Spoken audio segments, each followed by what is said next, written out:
पाकिस्तान का अंतर्राष्ट्रीय कानून से बस एक ही रिश्ता है, जब मांगना हो तो अधिकार और जब चुकाना हो तो लाचारी। पानी बंद होने के खौफ में पाकिस्तान भड़क गया है और आग बबूला होकर कुछ भी बकता नजर आ रहा है। वहां के नेता कुछ भी बोलते नजर आ रहे हैं। भारत पर इशाक डार, वहां के विदेश मंत्री, अब भड़के हैं। गीदड़ भभकी उन्होंने दी है, कहा है कि सिंधु जल संधि वैध है, बाध्यकारी नहीं। दुनिया से कर्ज और भारत से पानी, पाकिस्तान को हर वो चीज चाहिए जिसके बिना उसका गुजारा मुमकिन ही नहीं है। पाकिस्तान के उप प्रधानमंत्री और विदेश मंत्री इशाक डार ने कहा है कि सिंधु जल संधि पर आयोजित सेमिनार को संबोधित करना मेरे लिए सम्मान की बात थी और इस सेमिनार में पाकिस्तान और विदेशों के प्रमुख विशेषज्ञ जो मेन एक्सपर्ट्स हैं दक्षिण एशिया में हमारे समय की एक अहम चुनौती पर चर्चा करने के लिए बड़े लालायित हो रहे थे। विदेश मंत्री साहब कहते हैं कि जब बहती गंगा यानी कि सिंधु नदी में हाथ धोने के लिए पाकिस्तान ने एक बार फिर से हाहाकार मचाना शुरू कर दिया है। जी साहब, एक बार फिर पाकिस्तान में जल प्रलय का खौफ आ गया है। अभी तो बरसात हुई भी नहीं है, बाढ़ आई भी नहीं है, तब भी जल प्रलय का खौफ सताने लगा है इन्हें। लेकिन इस बार डर बारिश का या बाढ़ का नहीं है, बल्कि भारत द्वारा पानी की टोटी बंद कर देने का है। पाकिस्तान के उप प्रधानमंत्री और विदेश मंत्री इशाक डार साहब अचानक नींद से जागे हैं और भारत पर ऐसे भड़के हैं जैसे उनके घर का पानी का बिल भारत ने बिना बताए बढ़ा दिया हो।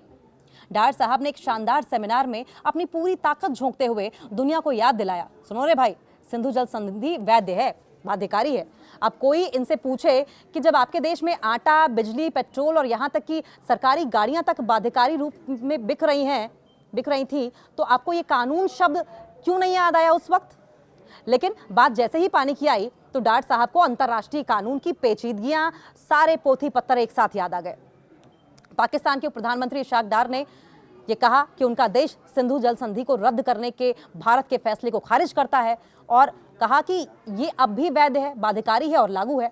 भारत ने पिछले साल अप्रैल में पाकिस्तान के साथ 1960 की संधि को स्थगित कर दिया था।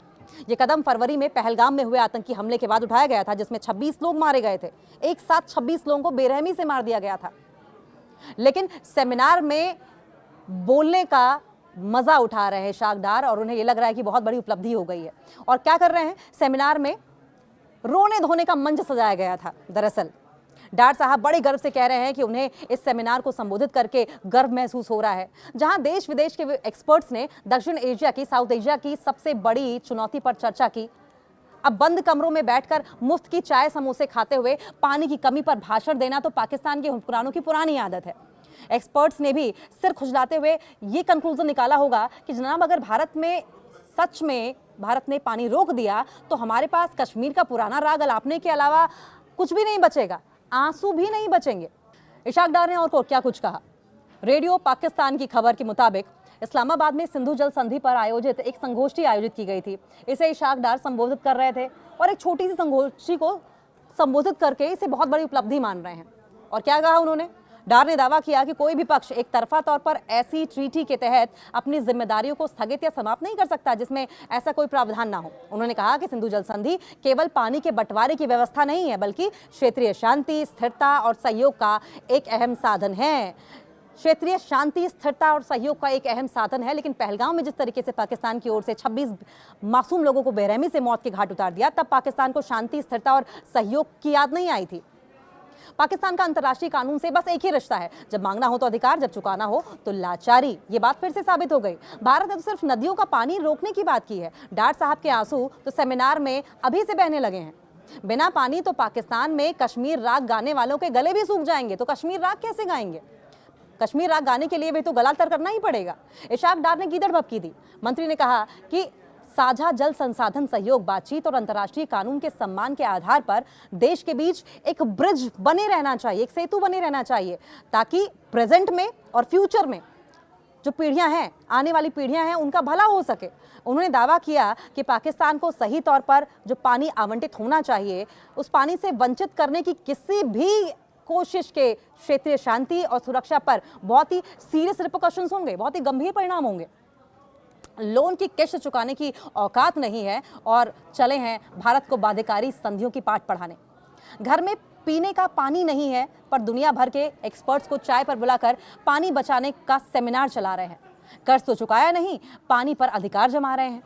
पाकिस्तान की आर्थिक हालत यह है कि वो पूरी दुनिया में कटोरा लेकर घूम रहा है, लेकिन बात जब भारत की नदियों की आती है तो उसका तेवर किसी जमींदार जैसा हो जाता है। 1960 की इस संधि का पाकिस्तान ने पिछले कई दशकों से भरपूर फायदा उठाया है। भारत चुपचाप पानी देता रहा और पाकिस्तान उस पानी को पी पी कर भारत के खिलाफ ही साजिश रचता रहा। अब जब भारत ने अपनी नदियों के पानी का सही इस्तेमाल करना शुरू कर दिया है तो पाकिस्तान को लग रहा है कि उसके साथ धोखा हो गया है। बिना पानी के कैसे आतंक का कारखाना चलाएगा पाकिस्तान? सवाल तो ये है। असली डर तो यही है कि अगर पानी बंद हो गया तो पाकिस्तान की तरक्की के इकलौते उद्योग यानी कि आतंकवाद के कारखाने में कूलिंग सिस्टम कैसे काम करेगा? लॉन्च पैड्स पर बैठे आतंकियों को पानी पीने का पानी कहां से मिलेगा? इशाक डार साहब का ये गुस्सा दरअसल भारत का खौफ है जो अब उन्हें दिन रात सता रहा है। डार साहब सेमिनार करने से और भारत पर भड़कने से नदियां अपना रास्ता नहीं बदलती। बेहतर होगा कि अंतर्राष्ट्रीय अदालतों के चक्कर काटने की बजाय अपने देश में पानी बचाने, कर्ज चुकाने के नए तरीके ढूंढें, वरना इतिहास गवाह है कि भाषणों से ना तो पेट भरता है और ना ही प्यास बुझती है। सिंधु जल संधि दरअसल है क्या, जिस पर पाकिस्तान इतना रोना रो रहा है और एक बार फिर से राग अलापना शुरू कर दिया है? सिंधु जल संधि पर 19 सितंबर 1960 को हस्ताक्षर किए गए थे। सीमा पार बहने वाली नदियों से जुड़े मुद्दों के समाधान और प्रबंधन के उद्देश्य से यह समझौता 9 सालों की लंबी वार्ताओं के बाद अस्तित्व में आया था और इसके तहत पूर्व की 3 नदियों जिसमें रावी, ब्यास और सतलुज के पानी पर भारत को पूरी तरीके से अधिकार मिला था। वहीं जो पश्चिमी नदियां थीं जिसमें सिंधु, चेनाब और झेलम के पानी का 80% तक अधिकार पाकिस्तान को दिया गया था।